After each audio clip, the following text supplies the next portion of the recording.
give it over to Stephen. This is creating a drama team in your church with Stephen Tedeschi. Stephen. Hello. So I have, well, thanks for that. I have some PowerPoint and some notes, and I'm going to go back and forth. So if it gets a little, it's just me. So if it gets a little jumbled at times, I apologize way up front. So first of all, I wanted to just say a little bit of who am I? And if you notice these pictures, these are things that I've done, but who am I? I started in drama in 8th grade because my music teacher at the time, I was really involved in music, and my music teacher made me take a class to help me not be so shy. And then I discovered that I really liked theater and drama. That honestly did help me to come out of my shell. And I have been helping others in the same aspect through theater and drama exercises from there to where I am today, the rest of my life. So I have one question for you at the moment. How many of you know dramatic people? And I don't mean on the stage dramatic, but just in life. Just raise your hand. Like, right, we all know dramatic people. So my question, next thing is, why am I doing this? Why are we doing this? When we decide we're going to do something new, it's going to take work on our part. So why am I doing this? Why do I want to jump into something else? Why do I want to jump on another ship and be the captain of this ship? So when I started, what do you think might be the advantages of having a drama team in your church or your ministry, whatever you're doing? What might be an advantage? And you can answer this question. Anybody that has an answer or think, go ahead and answer. And I'm looking over to this side because that's where you all are on my screen. It's a really memorable way to get your point across. Absolutely. Yeah. Any others? Yes, I think children learn by performing. They learn by performing, not watching a performance, right? Is that what you're saying? Yes. Absolutely. Yeah, absolutely. When I started, I went to a church in Nashville, and my wife and I got married in Boston, and we moved to Nashville. That's where we felt God was calling us. And it was a church of 6,000 people at the time. And we went and we said, we would like to help with your drama department. And they just looked at us, the senior pastor, the assistant pastor, the executive pastor, and the youth pastor looked at us and said, what drama department? We don't have one. I'm like, right. We were just floored at a church this size. And they're like, we don't have one. So if you want to do it, that would be great. And then within a month, people were calling us saying, we understand that you're leading the drama department. We'd love to help. I started there with, and I know these are scary, this is all I could find online that I wanted to use. I started with 4 people. And then that just eventually grew to over 250. All those are 50 back there plus 200. It grew to 250. And like, of course, I said, we went to a church of 6,000. But it didn't start with 250. We started with 4. And we kept using those 4. And then it kept growing. So one thing I want to do is, for some people, this drama or ministry thing is, or acting, they may not be able to sing, dance, preach. I didn't want to preach. I went to Bible school for Bible and music to what I thought was going to be a youth pastor and a music leader at the time, way back in the 80s. That's what we did. You did a double major and you were a youth pastor music person. That's what I thought I was going to do. And when I was at school, it sort of changed. And I had written a play, and we did it for college days when people came to visit the school. And I really enjoyed that. And that's kind of when God said, this is where I'm leading you. And then we moved to Nashville, and it just kind of went from there. So there are some people who don't preach. They don't sing in the choir. They don't dance, but this is their ministry. This is their gift. So in theater, we can use all sorts of people because we need costumes. People who like to sew love to help with that. That's their gift. Carpenters love to help, and especially when we need some kind of strange set piece for, a miracle that we're trying to get across. They're like, how do we perform this miracle? And we have some set piece. They love to help. That's their gift. So we're not only using people up on the stage, but everybody. It encompasses everybody in the church or in your ministry. It encompasses so many people to be used. So to begin, give everyone what I did, and this is just what I did. And I'm just telling you, so you could maybe jot some things down or ask some questions later. And I just repeated it over and over, and it worked. So I always just gave everyone the option. They feel less pressured when given an option, unless, of course, and when I say give them an option is, I really need you to be Moses in the skit. And if you can, that would be great. I know that you could do it, but if it scares you and you really don't want to, I'll just work with you later and I'll find someone else. So they're given the option. They don't feel pressured. When you pressure people, they're just never going to do it. I mean, you know that, especially if they're scared to get up on stage. So unless, of course, like right away, and maybe because I have a little bit of information right away, I already know and can tell just by looking at Karen, she is going to be one of those people that I'm like, I need you. I know you can do this. I know you're animated. I know you can act. I need you to do this, please. And I'll just keep going after her until I finally break her and she'll say, hey, I'll do it. Right? So those people, if you know those kind of people, don't be afraid to go after it. Like I have gone to people and I'm like, okay. And this is after they've known me for maybe some years. And I was at the church for 20 years and maybe 10 years into it. I'm like, honey, this outfit is so outdated. We could use that in the drama department. Why don't you go ahead and give it to us? And they weren't offended because, because they knew me. They knew I was right. Same thing. You know the person, you know that they're animated. Don't be afraid to just go up and tell them, you know what, this is who you are, and I know that you could do this. So with that, do you know people who are dramatic? Most people do. Just you can shake your head yes or no. Do you know people who are dramatic? Right. We all do. Friends, your friends are dramatic. The lady in the choir who is overly animated when she sings. I mean, we've all known there's whole skits about these people. The guy who is funny at everything that he says, we just know there's always the funny guy. You're probably thinking of someone right now. So understand who to use. How do you know who might be good for the drama department? Or how can you tell if they will be a good fit for you? One thing I do is I watch people when they tell a story. If they're animated, if they're wordy, if they're exaggerated, if they're dramatic. Again, the funny guy or the girl. I used to sit on the platform. I was a platform director at the church, and I used to sit on the platform. I also used to sing in the choir. And when I knew that Easter or something was coming, I would just look at the congregation, watch how they worship, watch how they come in. If they come in and they're just like late and they're just kind of like hurrying up and they put their stuff down and they're like, phew, and they're right into worship, then like, wow, that lady is really animated. She would be great for the Papoofnik family because I need an animated mom. She would be so great. Man, I would beeline for her right after the church and say, I have this skit you need to be in. You can't say no. Let's talk about it. So then we would, most of the time she would. So that's kind of how I would find people. And I know that you know those people. Don't be afraid to ask. You know what? I've always said, like when we need stuff, it's kind of the same with people. The world to me is God's storehouse. It was all his to begin with. Don't be afraid to ask for his stuff back. Don't be afraid to ask for these people to be in things. We had a lady that she only wanted to be in Easter and Christmas, and that's the only thing she wanted to be in because she knew that at Easter and Christmas the church was just filled with people who only came then. And she said, I don't need to fill a seat because I'm taking up someone's seat that might come to know Jesus.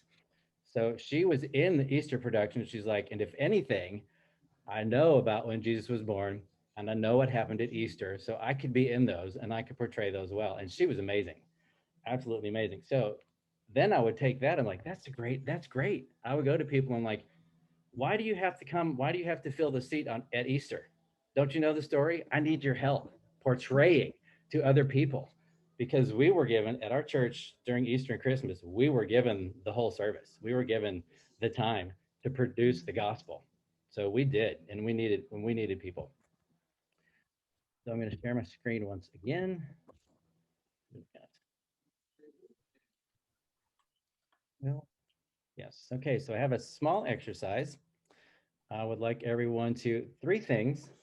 say your name, where you were born, and your favorite color. And I'll let Judy go ahead and pick the person. So, and I'll start.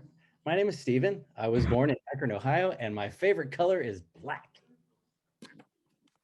That's all you have to Okay. do.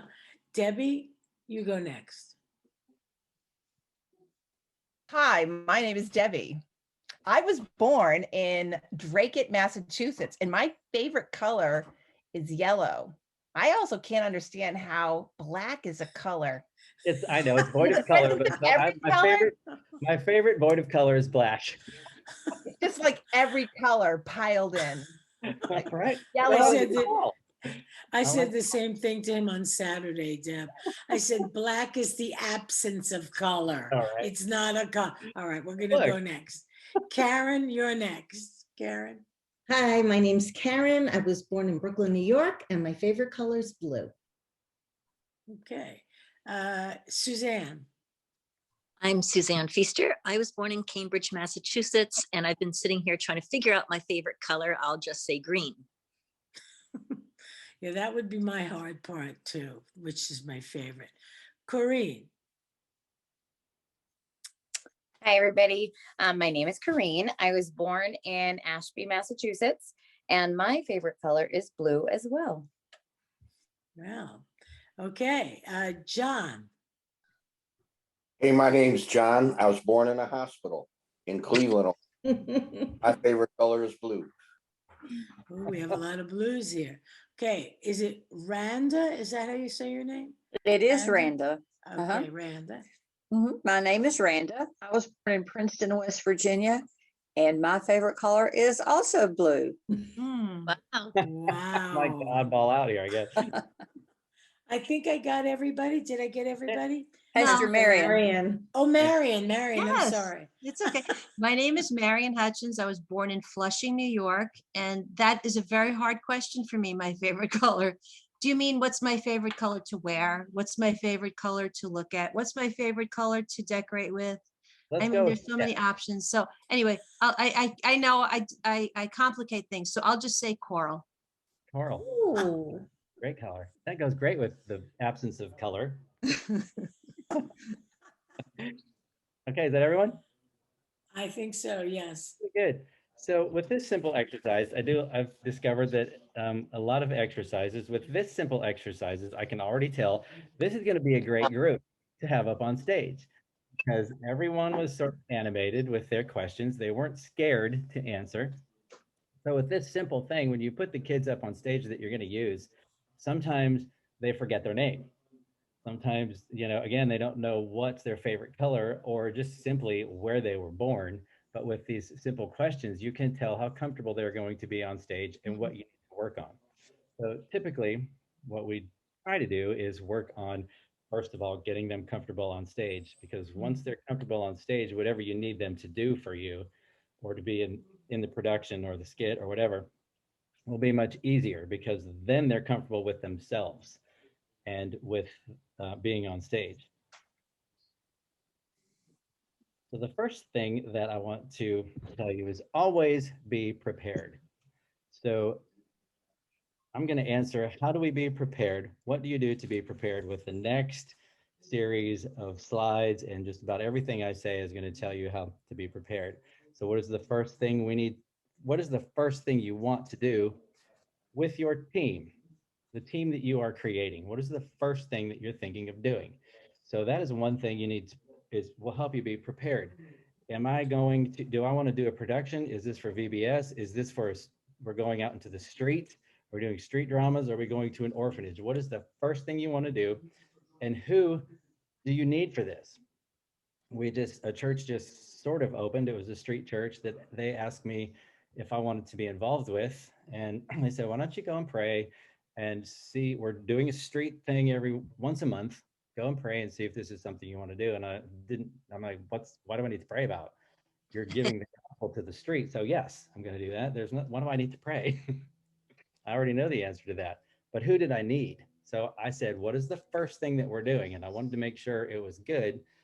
And we talked about, there are so many roads to heaven. How do we know which one is right? And I'm like, I got the perfect thing. We're going to do the Wizard of Oz. When doing the Wizard of Oz, we had Dorothy, the Lion, the Tin Man, and the Scarecrow. And I'm like, everybody knows this story in this movie.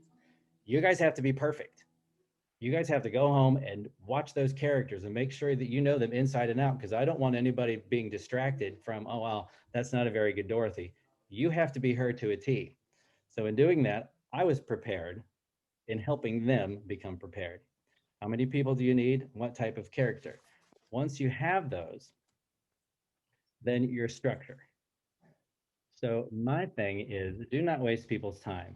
No one likes to show up for class, choir rehearsal, baseball practice, or anything where the instructor is not prepared. So take the time ahead of time to figure out what you are wanting to do. Yes, people will always be late. They will always have an excuse as to why, and sometimes things do happen that you cannot control. But try your hardest as the instructor to not be that person, because believe it or not, there are those people who show up on time and that appreciate that you are a good steward of their time.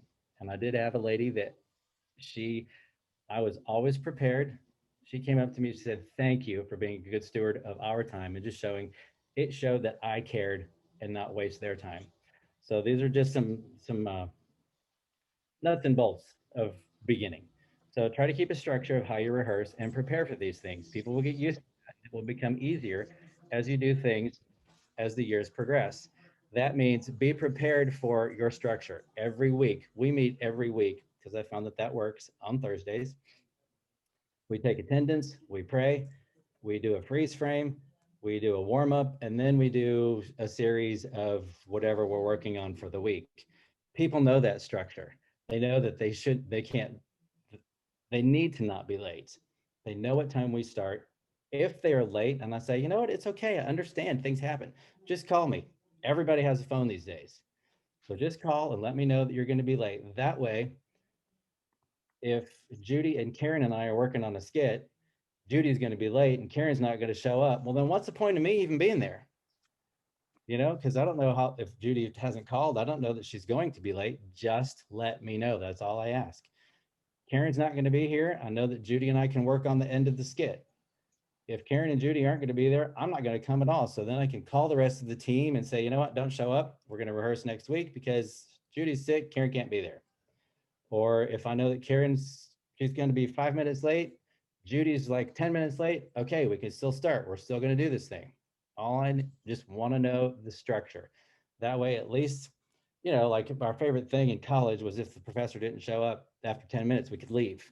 Well, that's not the case here. You know, we're still kind of hoping that people would come because we're trying to create a ministry where we can use these people and use their gifts and help them find those gifts. So the next thing I have is when I did productions, larger productions sometimes, and then after we got more involved and I was around for a while and other people were doing more things over and over, repetitive things with us, we didn't need the forms as much. But the one major form that's always important is the contact information sheet. And I give this to everybody every time we meet for everything we do. Their name, their mailing address, email address, phone number, anything that I can find that will help me get in touch with them. Like if they're kids, yes, I'm going to need their parents because, you know, you send kids home and we're like, we're going to rehearse. We're calling some new rehearsals Friday, Saturday, and Monday. And they get home and the parents are like, well, I've never heard about this. That's why I have their parents, everything I can get, whoever, guardian, whatever. So I can let them know as well. And I send out typically, I have found, especially these days, everyone has a phone. So I just make a group text and add the parents. And they so appreciate that because then they know as well. And then I also ask them to make sure, print, write, because I don't know if this is step 143S at commail.cow. I mean, we know it's com, but you know, just kind of write and check it over before they leave, because then they'll go, well, I never got the email. And we know that always happens. Another thing I have is a requisite form, or it's just a fancy name for commitment, because when I used to have this as a commitment form, everyone would kind of freak out. Oh, wait, this is a huge commitment. So I changed it to requisite form, just a different word. People weren't as scared. So, and we'll send this to you in the thing on, you know, you can see all this. We'll send it to you on Tuesday in an email. But these are just some things that I had, you know, how many SKUs you're allowed to have. just because it makes it easier for you to know what's going on. And I know this seems like a lot to ask of someone, but when there's a commitment, then you can just say, look, you committed to this. I just need to know that you're going to be at these rehearsals. And also I had a conflict sheet, which was if we're doing a production, these were the dates that we've had rehearsal. Are there any of these dates that you're not going to be available? Which is okay. I mean, I get sometimes there's spring break involved with kids. You know, sometimes people are going on vacation. There are different things. Just let me know so then I can cross-check them with everybody and say, you know what, May 1st, most of the people are going to be gone. We're going to go ahead and cancel. Or April 17th, I see that 2 people are going to be gone. We're going to work on this scene. If we're doing a play, we're going to work on this scene because those 2 people are only in that scene once or twice. Just makes it easier for you in scheduling. Also, a liability release form, some like this thing that we did on the street. Because we were on the street, I want people to sign this just so I'm not responsible if something happens. If your team is asked to go somewhere, if you're going to an orphanage or something, it's just a good thing to have. So that way, if something does happen and you have to take the kid to the hospital and you can't get a hold of the parent, you've got this form, just something good to have. So those are just things that I wanted to share with you. Then expectations. Always up front, share with everybody what your expectations are. Set and explain the expectations immediately so everyone knows what they're getting themselves into. Here is one thing. Do not expect anyone to do anything you blank. What? Don't want to do. No, right? Exactly. You know, we did the first time that we had Jesus fly up into the ceiling, he was on cables, and I wasn't sure how that was going to go at our church. So I said, you know what? I'm going to try it first. It was fun. I like to jump off of cliffs into, water below or bridges and bungee jump and all that kind of stuff.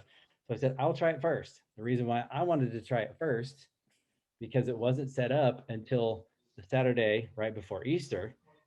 If I fell and broke my leg, we would still have a Jesus who could do it the next day. So don't expect them to do anything that you won't do.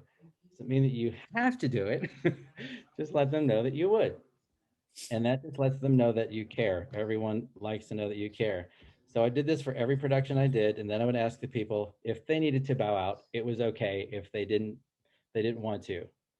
At least that way I knew up front that they weren't going to do it. If they were going to get scared, if they were not going to show up, then I knew up front. Another thing is, as kind of touched this a little bit earlier, don't see it's 6:45. We meet at 7. B, it's 7 o'clock. Late. Oh, 7:15. Here comes the instructor. Again, things happen. I get that. But everyone appreciates if I could call somebody and say, you know what, I'm just stuck in traffic. I'm going to be late. It happens sometimes. It's okay.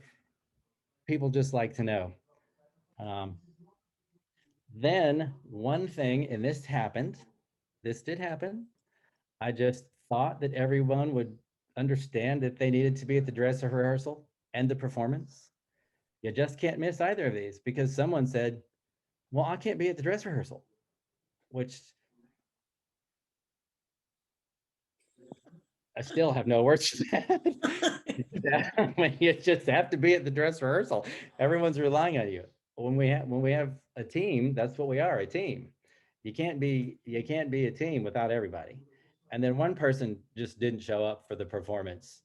And luckily it was a guy, and I had to fill in. So not luckily, but it was a guy and I could fill in. So if you can't be at either of those way up front, just let us know. That's all we ask.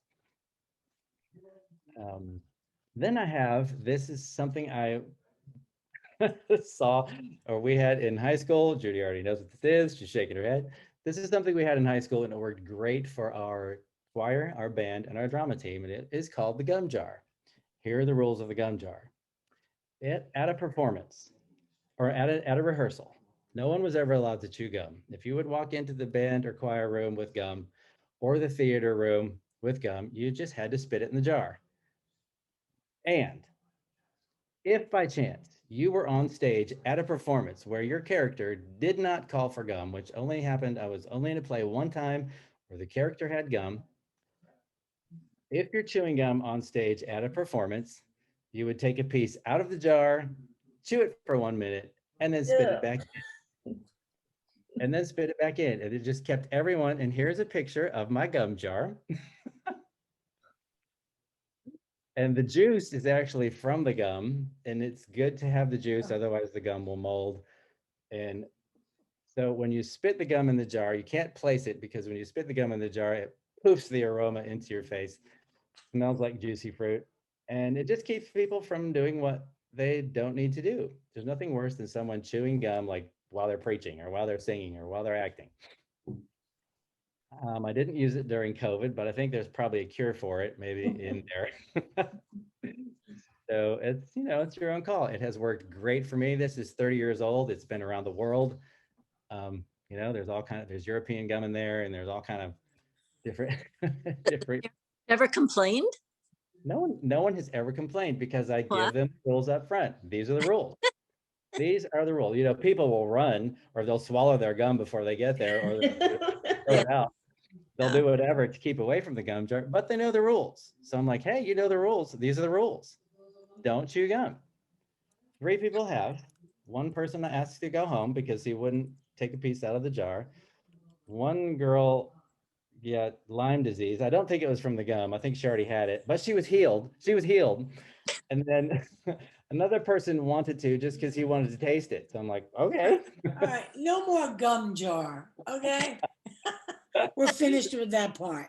So that's my gum jar. I'll leave that on there so you can look at it for a while. Oh, thanks so much. Okay, and then your number of participants. So, you know, like I said, I started with 4 and it grew. Limit your number if you feel that you need to. To begin with, you don't want to overwhelm yourself. Having too many people is just too difficult to handle for one person. And it kind of goes with the age of the participants. You know, if you feel like you can handle small kids, then do that. I started with the 4 that I started with, they were youth. And then what I did with the youth, was those 4, we just kept using them over and over and over. And what I do is I'm really hard on the people when we're rehearsing. I tell them, look, you're given a script. We're off book at a certain time. Off book means without the script. You can't come in with a script. If I see it, I'm just going to take it from you. Know your lines, because then we can work with the blocking. I'm really hard on them on that, on the blocking. I want to do not add to the script. Do not take away from the script. If there's punctuation, I want to hear you when there's an exclamation point. Everything has to be exactly as the writer wrote it, because a lot of times the writer takes a long time to get the right words and to think about what they want to get across. So for you to just come in and just say whatever you want, you might change the course of the whole production or the whole thing that you're trying to get across. So it has to be absolutely right. I'm really hard on them for the reason of I want them to be so comfortable on stage that they don't have to worry. They don't have to be scared. If by chance I can't be at a performance, they can still go on without me. Our Palm Sunday rehearsal, my wife went into labor. So I actually had to miss the rehearsal and the performance because Palm Sunday rehearsal, happy wife. I went to the hospital, which was good.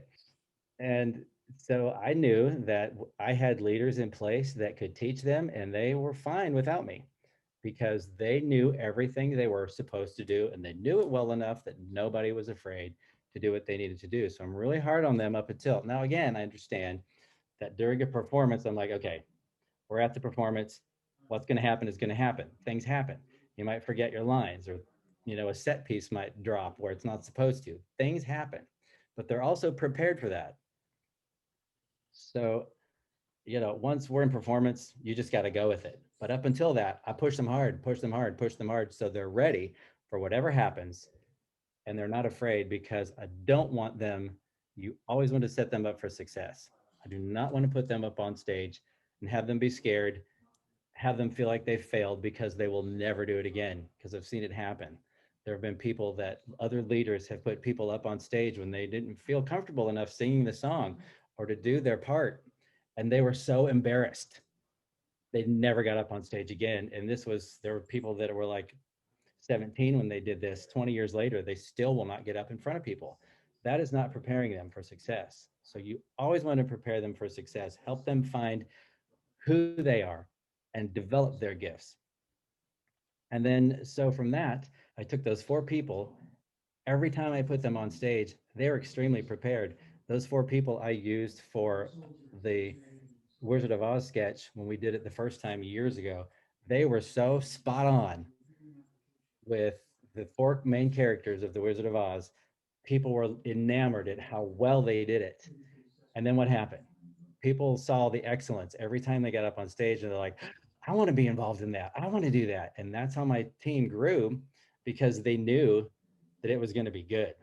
They knew, I mean, and how many of us have seen church dramas that you're like, oh my Lord, I'm so embarrassed, and you're just so embarrassed because it's just like, oh, it's just church drama. I'm like, and this is why it should be way 100% better, because it is church drama. My whole life, I've hardly ever said, you have got to watch this show. But if you guys have not seen The Chosen, you have got to watch that show, because they have done it well. And it's all about the life of Jesus and the disciples. And it is done so well. They cared. It's not a cheesy Christian drama. It's so good. You've got to watch it if you haven't. Plug for that.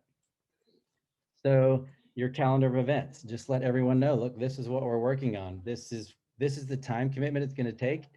Some people just can't commit to a life of being in your productions or whatever. Say, you know what, I just need it. This skit's coming up. We're doing a series on Joseph. It's going to be 6 weeks for whatever. If it's your church, your VBS or whatever, it's only 6 weeks. I just need you for 6 Sundays.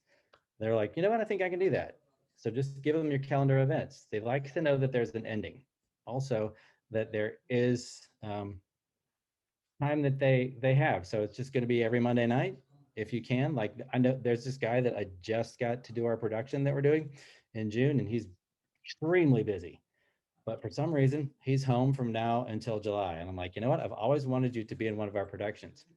Can you commit to this? Before I tell everyone, before I do anything, let me know if you can commit to this. And he said yes, because he knows in June it's going to be over, and it's like what, 6 more weeks, we're done. He can do that.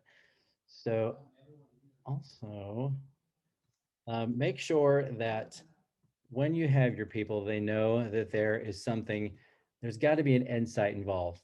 And that end sight is that they're working towards something. If you just keep them going and coming all the time and coming and there's nothing,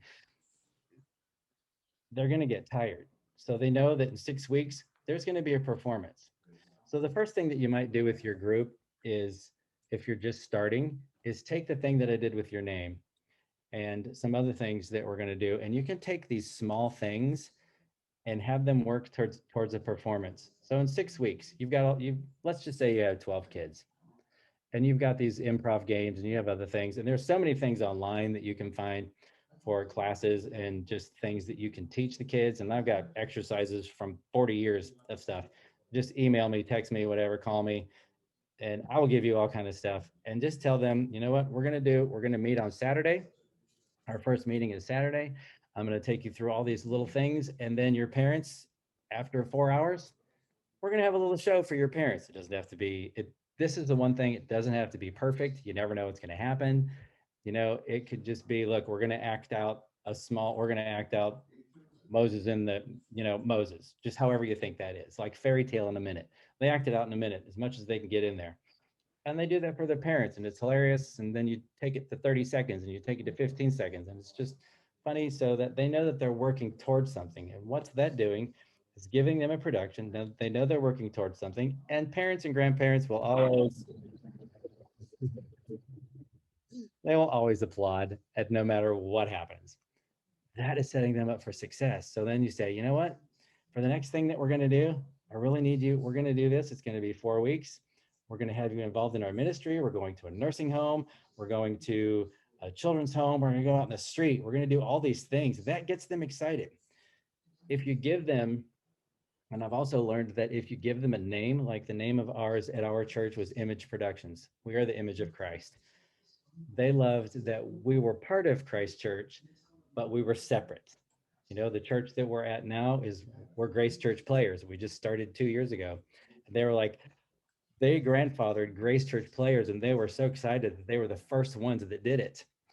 Or our nonprofit ministry is called the Arts Place. So if you just give them a name, they belong to something, even though it's an entity of the church, it's something different. And they're like, yes, this is us. You know, everyone loves to be part of a team, and this is the team that you've created. So give them a name. Again, begin small. I have seen churches start drama groups and think they were going to start a Christian theater right off the bat. They were like, we're going to do this huge production, and they're no longer around because it was just too much. It was too much for you to chew. So start slow. Some places you can begin to start slow is a retreat or the thing like Saturday. Start small. Special services, Easter and Christmas. You know, those are the things that we know. Vacation Bible School, Sunday announcements. We had some, and this is where I also use the four characters to help build the structure. Is we had reoccurring characters, Doris and Henry, and the Papufnik family. Doris and Henry were characters that delivered announcements for the entire congregation. They were funny, they were informative, people loved them. And we were very selective when we used these two groups of people, because people knew that when they saw them come out on the stage, they were going to be hilarious for one thing. They were going to get information that they needed to listen to, and they were going to be entertaining. And they were.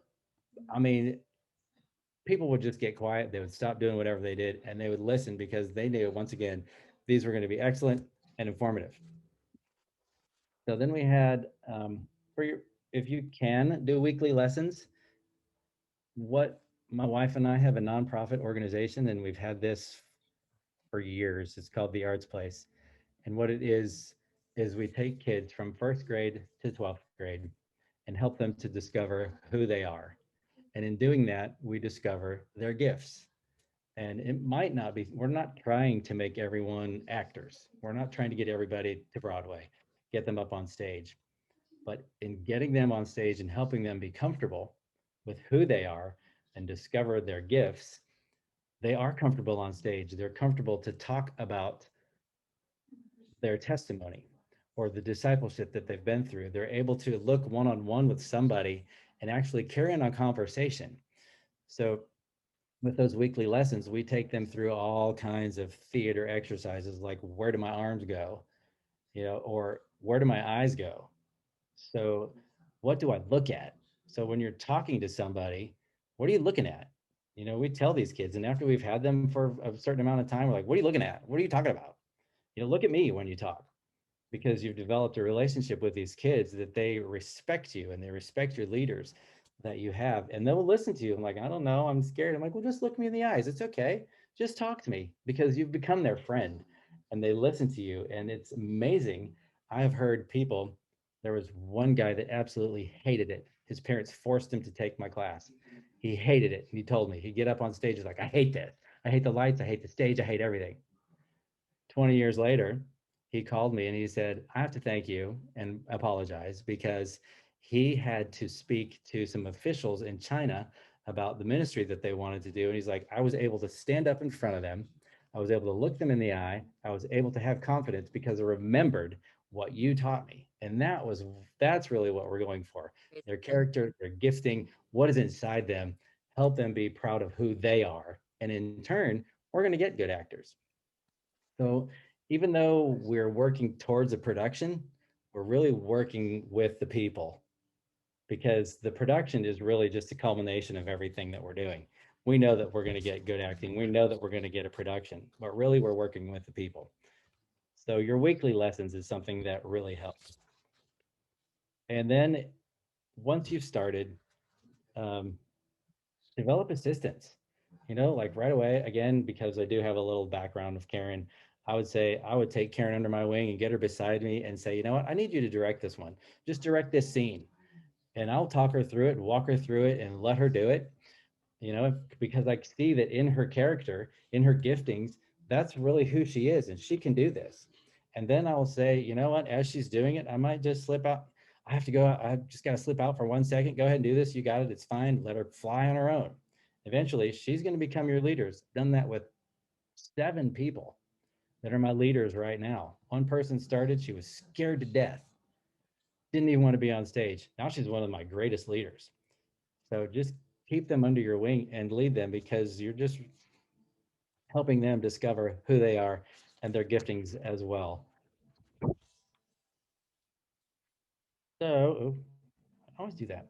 Okay, one exercise that I want to do now is, Judy, how much, we're good with time?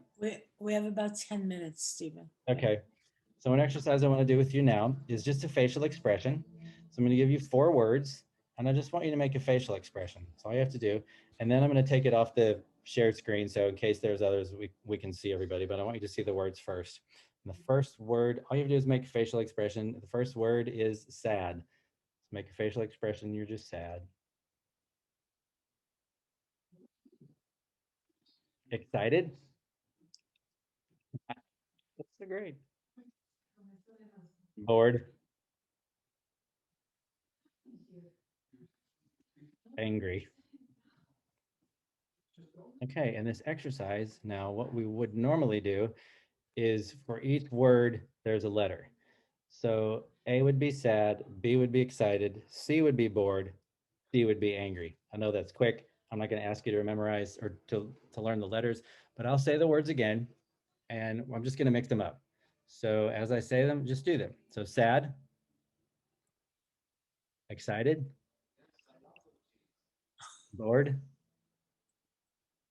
angry, excited, sad, bored, excited, sad, bored, excited, sad. Okay, great.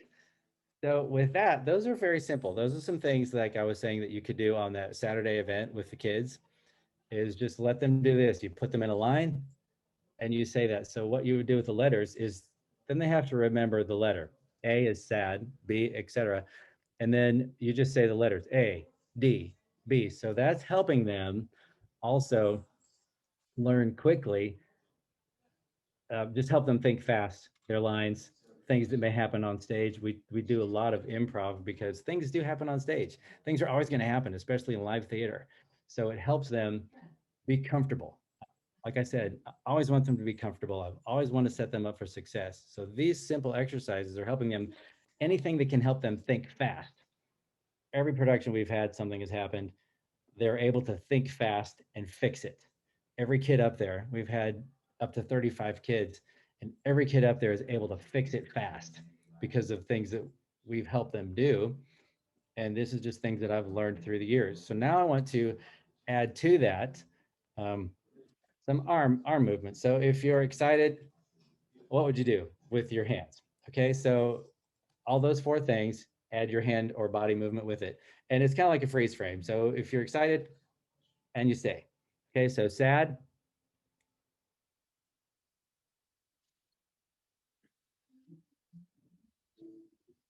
Okay, excited.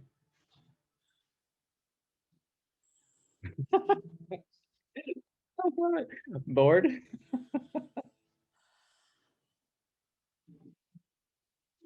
Yeah, angry. Excited. Bored. Angry. Sad. Okay, good. And then again, this helps. Like I said, what do I look at? Where do my arms go? Because you'd be surprised when people get on stage, their arms become like just stiff. Like what's happening? Like I saw this guy who walked his mom down the aisle to in a wedding. I'm like, what is wrong with him? Something looks so weird. Well, his arms were like straight down. He wasn't, everyone swings their arms just kind of naturally. And he was so scary that his arms were like just stiff as a board. I'm like, that's so odd. It's so odd looking. You don't realize that. And that happens when you get on stage, especially if they're not comfortable. They don't know what to do with their arms. They don't know what to do with their legs. And I'm like, what are you doing? You don't walk like that normally. Why are you walking like an ostrich? And it's happened. So these things, again, always just try to find things that help them be comfortable. So I want now to, Judy, this is where we're going to find the 2 people. So if you can pick 2 people with the excuse me script. Okay. You all got the excuse me script in the email that I sent. It's a short script. If you don't have it, it's in the chat section. You can pull it up and from the chat section. Yeah, it's right Okay. over there on the whatever. side. And yeah, in the chat. Yes, I will pick Marion and Suzanne for the script. Okay, Marion and Suzanne, here are your instructions. And this is meant to be quick. So what I would do is our team, 2, 4, however many there are, if there are 12, I would break up into 6 groups of 2. So the script is, there's no punctuation. I don't believe, maybe there is. Yes, there is. So what you need to do is, let's see, okay. You're given the script dialogue to become familiar with.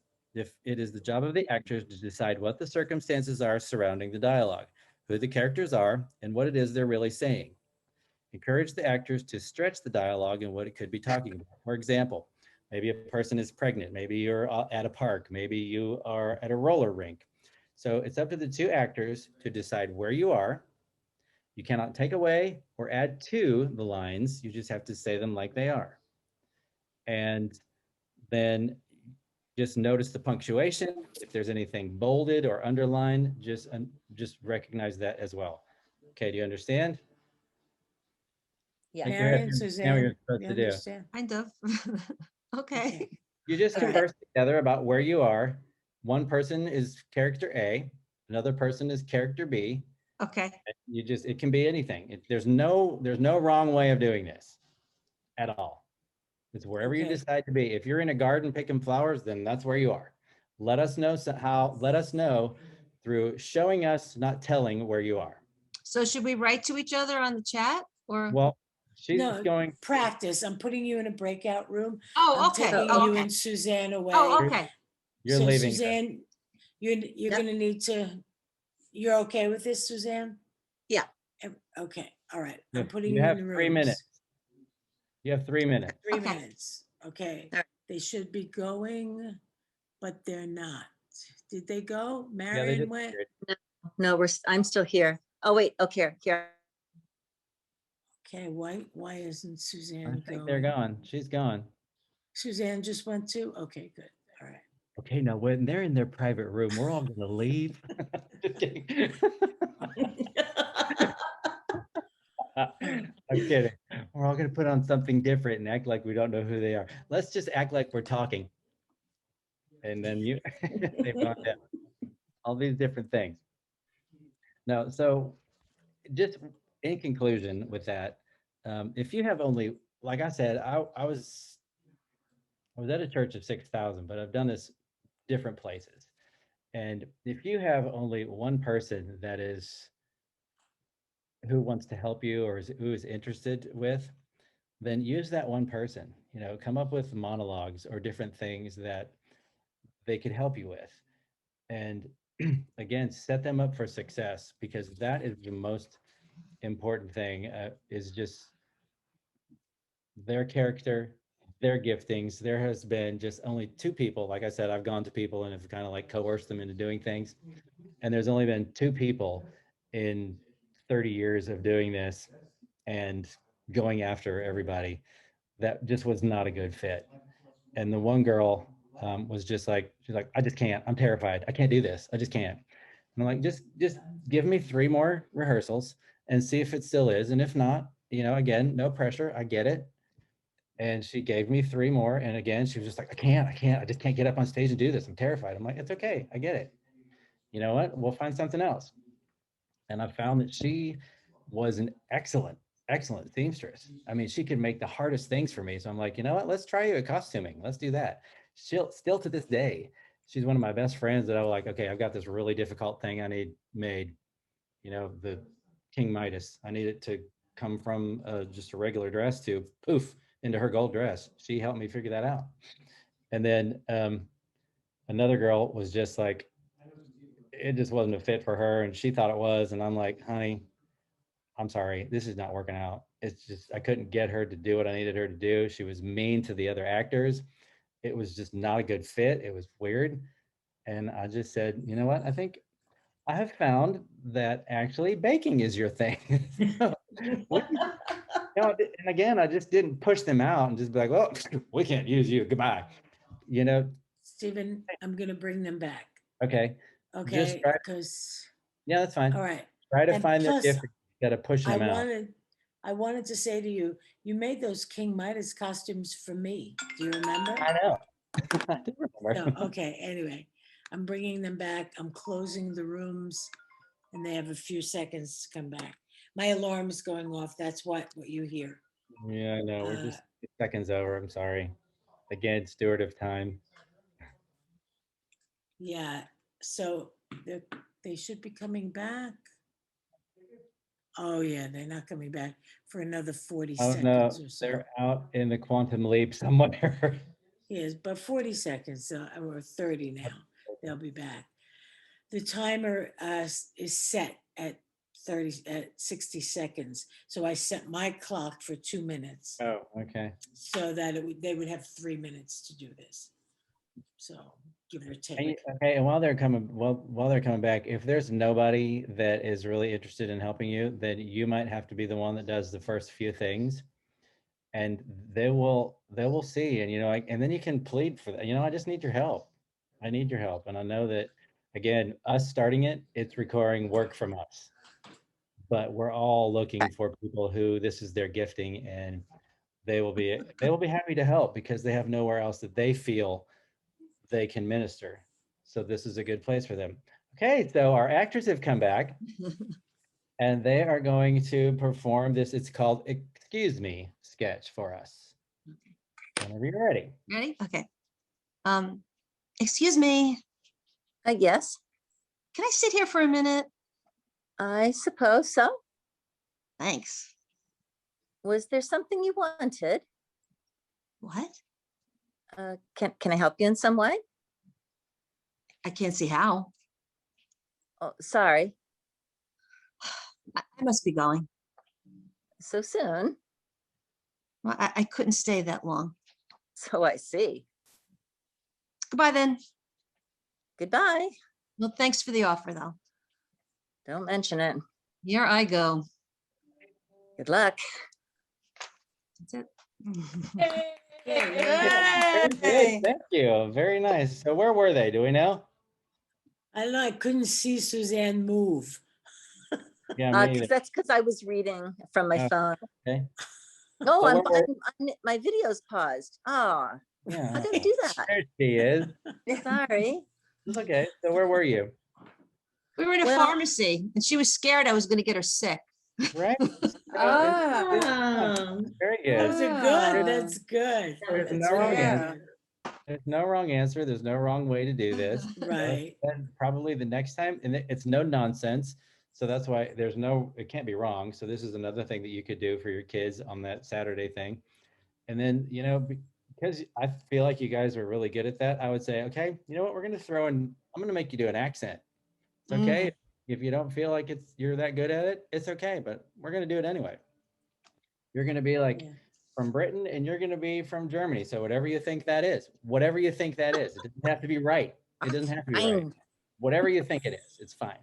Just give me an accent. And eventually you'll see that you'll discover which one Marion can do. And she's a Southern belle all the time. And I'll let her do that for a few Love weeks. that. I'm like, you know what? We're 'Cause not she going to do is that that. anymore. I'm not going to let you do that anymore. So guess what? You have to be from New Jersey from now on. And that will stretch her. That's and a make her tough not- one. I know, right? I could tell. And make her not do that.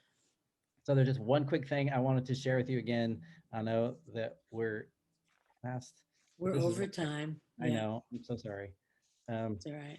This is real quick. These are just some resources. And again, we'll send this to you so you don't have to hurry up and jot them down. But I want to especially point out the one in the middle.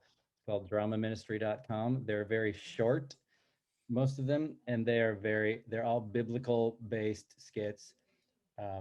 Very good things that I've used before. Some of these other ones are just major productions, or the one up in the corner where it says Pioneer Drama. Those are good for small sketches that are like 10 minutes to an hour and a half for your kids. Yeah. Just give them something other to do if you want to. Also, whoops. my email is down there, but we'll get that to you. So don't worry about that. Yeah. Because we will get that to you. I wanted to give you my email and my contact information because this isn't the last of me. If you have any questions, if you have anything that you need help with, you know what? And real quick, we wanted to have Jesus fly up into the ceiling, and I went to a church that I saw do it, and they were like, we can't give that information. Sorry. I'm like, seriously? Like, you're in Memphis and I'm in Nashville. It's not like we're going to steal your people. They wouldn't do it. So I called the Performing Arts Hall in Nashville, Tennessee Performing Arts, and I told them we wanted Jesus to fly up into the ceiling. They're like, oh, that's so cool. We're going to come do that for you. And they came and set up all the rigging, and they're not even a Christian establishment. So I say all of that to say, this is not my stuff. This is, it's not, you know, some of you may even know more than I do. But if I can help you, that's why I want to give you my email address. If I can help you write a script for something that you're working on, I've got tons of exercises. If you're looking for stuff that, how can I help this with my kids? I will be glad to help you. Feel free to use me. Sorry, we're over time. If you have questions and want to stay, I'm going to turn it back to Judy and we'll go from there. Yeah, we're going to officially end now. If you have to go, please go. Tomorrow, I'll be sending out all the information that you got today, the forms, the references, websites, and really call Stephen, write him. He really is very creative and could help you. And of course, if there's anything I can do for you in children's ministry, you can always ask me. Always ask. So we'll say goodbye, but Stephen and I will stay on if you have any questions. Thanks for coming. Thank And you. nice to see Thank you. you so so much. Thank you so much. much. Thank You're you. welcome. Thank Yeah, you. Thank Wonderful. our pleasure. Our pleasure. Thank you. Really. Thank you. Yes, Judy, and I still remember the drama of Jonah going to Nineveh. That was me and Marion. We wrote That that. I'm telling you, okay. I hadn't been a Christian for very long, and I'm telling you, that just rang my bell. I said, that is the great thing. And then Sister That King, was, yeah. Oh, yeah. and I thought, Prophecy wars. Yeah. and I thought, man, and I thought this was really good, and I can't believe that she doesn't like that. I thought, man, that was. But I'm telling you, that has stuck with me. That was Good. great. All right. Thank you, John. That was terrific. That was, Thank you. that was, Thank you, Steve. yeah. Absolutely. great. Welcome. Yeah. Well, Okay. want to thank you again. Okay. Thanks Good for night. coming, guys. Wonderful. All Took lots right. of notes. Okay. Good night. Okay. Good night. Bye-bye.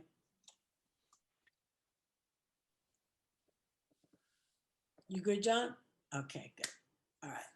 Wow, that was a quick ending, but that was one of those like, thank you so much. Thank you. And you didn't even know if you did anything. But it was good. It was very good. Let me just shut the Yeah. pause the